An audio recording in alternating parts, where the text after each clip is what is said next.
पूरे देश में एलपीजी गैस जिसे हम बोलते हैं, इसकी देश में भारी किल्लत हो गई है।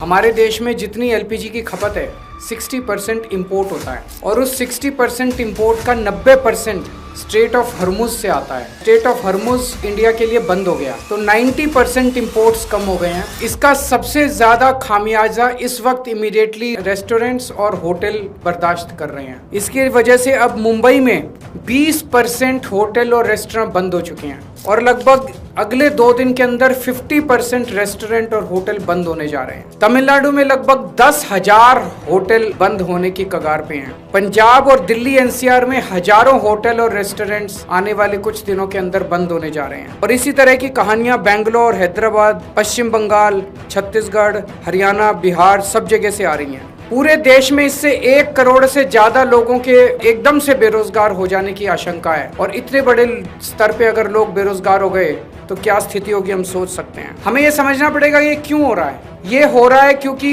इजराइल और अमेरिका ने ईरान के ऊपर हमला किया है। स्ट्रेट ऑफ हर्मुज जो है वहां से दुनिया का काफी ज्यादा तेल और गैस जो है उसका आवागमन होता है। ईरान ने स्ट्रेट ऑफ हर्मुज पे कब्जा किया हुआ है और ईरान ने कहा है कि जो उनके फ्रेंडली देश हैं केवल उन्हीं को वहां से अपनी शिप्स ले जाने लाने का अधिकार होगा। तो जैसे रशिया, चाइना, केवल उनके शिप्स को अलाउ किया जा रहा है। प्रधानमंत्री मोदी जी ने सबसे बड़ी गलती जो की है वो ये है, किसी भी युद्ध के अंदर जब हमारा कोई स्टेक ही नहीं है, हमें किसी भी का पक्ष का साथ नहीं देना चाहिए था, हमें न्यूट्रल रहना चाहिए था। नॉन अलाइंड पॉलिसी भारत की विदेश नीति पिछले 75 साल से चली आ रही थी, जिसको प्रधानमंत्री ने चंद दिनों के अंदर डिमोलिश कर दिया। वो जाके सीधे इजराइल और अमेरिका के साथ खड़े हो गए, ईरान के खिलाफ खड़े हो गए। युद्ध शुरू होने के 1 दिन पहले उन्हें इजराइल जाने की क्या जरूरत थी? ये करके उन्होंने पूरे देश को संकट के अंदर डाल दिया है। और वो ऐसा क्यों कर रहे हैं ये हमारी समझ के परे है। पिछले 1 साल से हम देख रहे हैं किस तरह से प्रधानमंत्री मोदी जी सीधे सीधे, ऐसा लगता है मेरे को ये शब्द इस्तेमाल करते हुए बेहद शर्म महसूस हो रही है, प्रधानमंत्री मोदी जी ट्रंप के गुलाम बने हुए हैं। अमेरिका ने हमारे देश पे कब्जा कर लिया है